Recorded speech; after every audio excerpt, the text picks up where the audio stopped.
Hi friends, అందరూ బాగుండాలి, అందరిలో నేను ఉండాలి.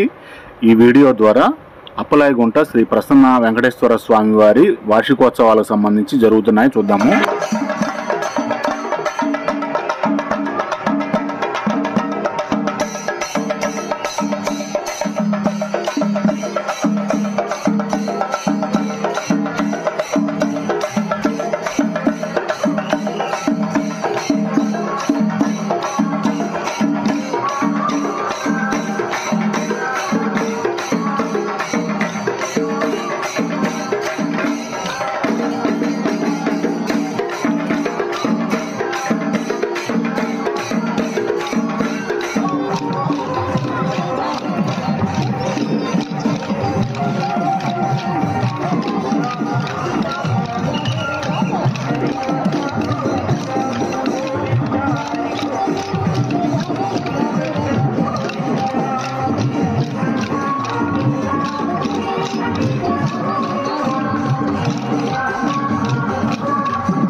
ఇప్పటి వరకు మీరు చూసిన వీడియో అంతా కూడా శ్రీ ప్రసన్న వెంకటేశ్వర స్వామి వారి వార్షిక బ్రహ్మోత్సవాలకు సంబంధించి అది 4 ప్రధాన వీధుల్లో ఎలా ఊరేగింపు అయితే జరుగుతుందో దానికి సంబంధించిన ఊరేగింపు ఉత్సవానికి సంబంధించి వీడియో అయితే చూశారు.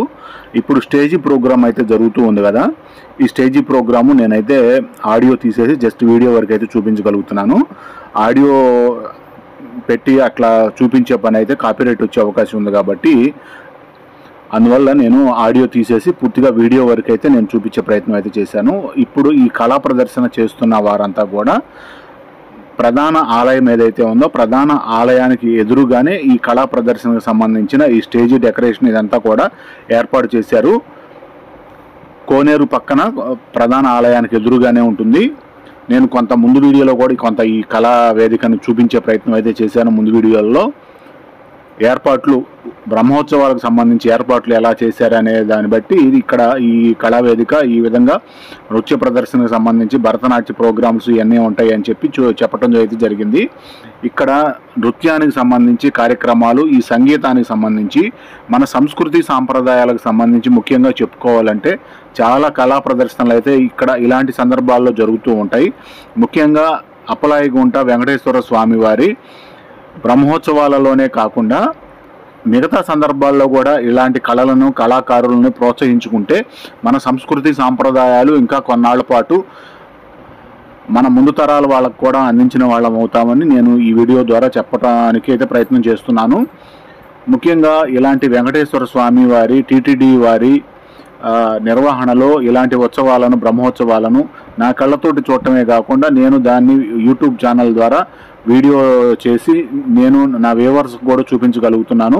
అది నా అదృష్టంగా భావిస్తున్నాను. ముఖ్యంగా ఇలాంటి బ్రహ్మోత్సవాలకు సంబంధించి ఇలాంటి కళా ప్రదర్శనలకు భరతనాట్యం కావచ్చు, కూచిపూడి కావచ్చు, ఇలా మన భారతదేశంలో ఉన్న కళలకు సంబంధించి, కళాకారులకు సంబంధించి అంతరించిపోకుండా ఇలా వీటిని ప్రోత్సహించుకుంటూ, కళా ప్రదర్శనలు ఇప్పించుకుంటూ ఇలా ప్రోత్సాహకరంగా వాళ్ళందరికీ కూడా, కళాకారులకి, కళా అభిమానులకు ఇలాంటి ప్రదర్శనలు ఎక్కువగా కనిపించేటట్టుగా చేసుకుంటూ వస్తే బాగుంటుందని నా అభిప్రాయము.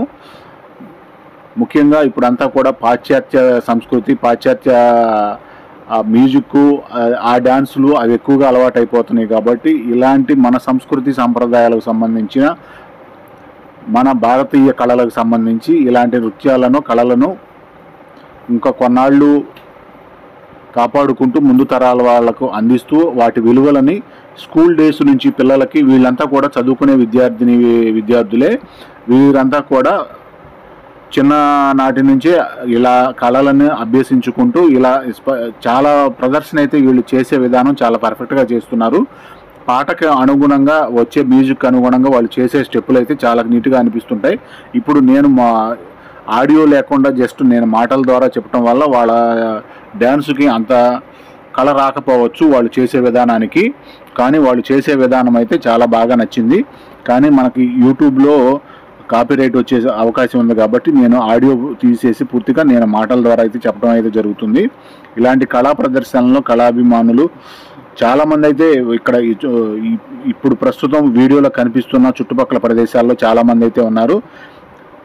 ఈ విధంగా కళలని, కళాభిమానుల్ని కాపాడుకుంటూ ఇలాంటి ఎన్నో ఆధ్యాత్మిక కార్యక్రమాలు చేసుకుంటూ, మన ఏ సందర్భమైనా కావచ్చు, చిన్న చిన్న సందర్భాలకు కూడా ఇలాంటి కళలను ప్రోత్సహించుకుంటూ ఉంటే మన సంస్కృతి సాంప్రదాయాలు ఇంకా కొన్ని తరాల పాటు అలాగే ఉంటాయని చెప్పుకోవచ్చు. వారు చేసే విధానంలో కూడా చాలా అందరూ దాదాపు ఇప్పుడు మనకు స్టేజ్ మీద 6 అయితే కనిపిస్తూ ఉన్నారు నృత్యం చేసేవాళ్ళు. 6 కూడా చాలా పర్ఫెక్ట్గా, యాక్టివ్గా చేస్తూ ఉన్నారు. వారు చేసే మూమెంట్స్ కూడా దాదాపు ఒకే విధంగా కలిసేటట్టుగా అయితే వాళ్ళు ప్రయత్నం చేస్తున్నారు. దాదాపు 6 ఒకేలాగా చేయడానికైతే కొంచెం తేడా అయితే రావచ్చు. దాదాపు చేసే ప్రయత్నంలో అయితే వాళ్ళు పర్ఫెక్ట్గా చేస్తున్నారని చెప్పుకోవచ్చు.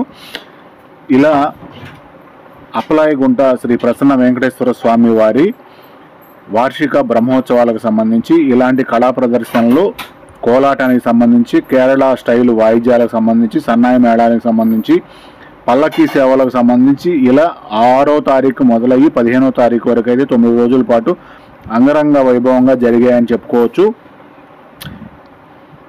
ఇక్కడ నిర్వహించే విధానం కూడా గతంతో పోల్చుకుంటే ఇప్పుడు చాలా అభివృద్ధి అయితే వచ్చింది. నేను దాదాపు సుమారు 15 సంవత్సరాల నుంచి నాకు ఈ ఏరియా బాగా తెలుసు, అప్పలాయగుంట ఏరియా. ఈ 15 సంవత్సరాల్లో సంవత్సరం చాలా అభివృద్ధి అయితే చేసుకుంటూ వస్తున్నారు. ముఖ్యంగా టీటీడీ వాళ్ళ నిర్వహణ విధానం కూడా, ఆ సిబ్బందికి సంబంధించి అన్ని డిపార్ట్మెంట్ వాళ్ళు కూడా, అన్ని రకాల విభాగాల వారు కూడా చాలా పర్ఫెక్ట్గా పనిచేసుకుంటూ వస్తున్నారని చెప్పుకోవచ్చు. ముఖ్యంగా ఈ వీడియో ద్వారా నాకు ఇలాంటి కళలను చూపించే అవకాశం అయితే కలిగింది. అంతవరకు నాకైతే సంతోషం. ఇలాగే మరికొన్ని వీడియోస్ మీకు చూపించే ప్రయత్నం అయితే చేస్తుంటాను. ఇలా భరతనాట్యము, కూచిపూడి, కథకళి, ఏదైతే మన భారతీయ నృత్యాలు ఏవైతే ఉన్నాయో వాటిని అందరినీ ప్రోత్సహించుకోవాల్సిన అవసరం మనకు ఎంతైనా ఉంది. అందువల్ల నేను మరీ చెప్పదలుచుకున్నాను. ఈ వీడియోని ఇంతటితోటి ముగిస్తున్నాను. ఈ వీడియో కనుక మీకు నచ్చినట్లయితే లైక్ చేయండి, షేర్ చేయండి, కామెంట్ చేయండి.